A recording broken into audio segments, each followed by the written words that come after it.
Hey, we're almost done with this module. All that's left is to graphically describe numerical variables. Watch and follow along as I show you how to make some basic graphs using SAS. While tables of summary statistics are a staple of descriptive analysis, we've already seen that it can be helpful to generate graphical descriptions of the data as well. In particular, histograms and box plots are among the most common for numerical data. In SAS, we can generate both. In fact, there is more than one way to generate these figures in SAS. In this lecture, we will primarily focus on using proc-sgplot. We begin with the histogram, which displays bars representing the frequency of observations falling within certain values, where the taller bars indicate a greater number, proportion, or percent of observations in a given category, or bin, as it is usually called. To create a histogram in SAS using the sgplot procedure, we start with a typical procedure statement.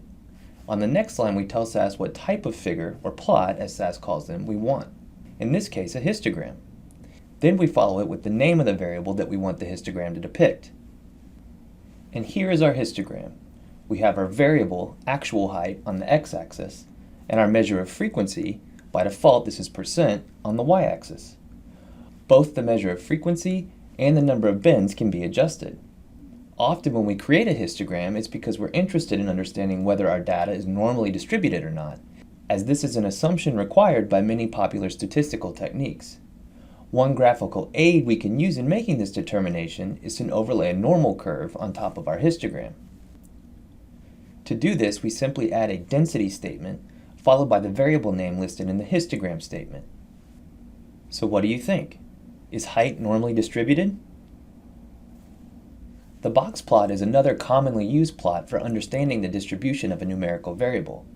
It gives much of the same information contained in the numerical analyses previously demonstrated, but does so in a way that is more visually appealing to many people, which can aid in interpretation.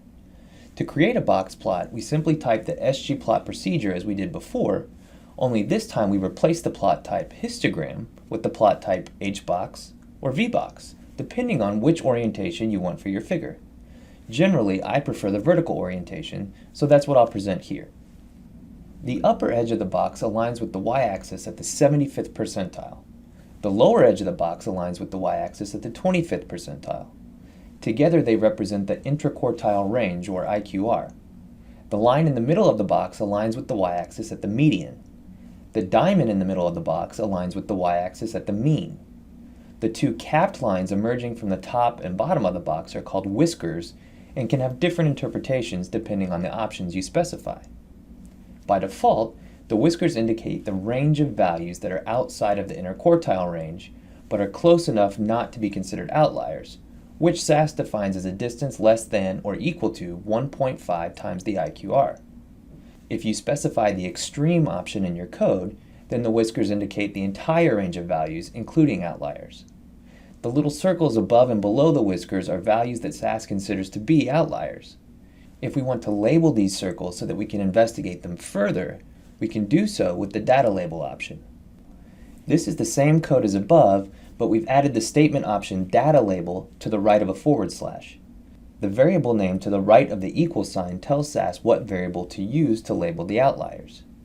Usually the ID variable makes the most sense.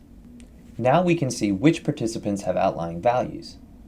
As a general rule, if the median is located towards the bottom of the box, below the mean, the upper whisker is longer than the lower whisker, and more outliers are in the upper range, then the distribution of the data is right skewed.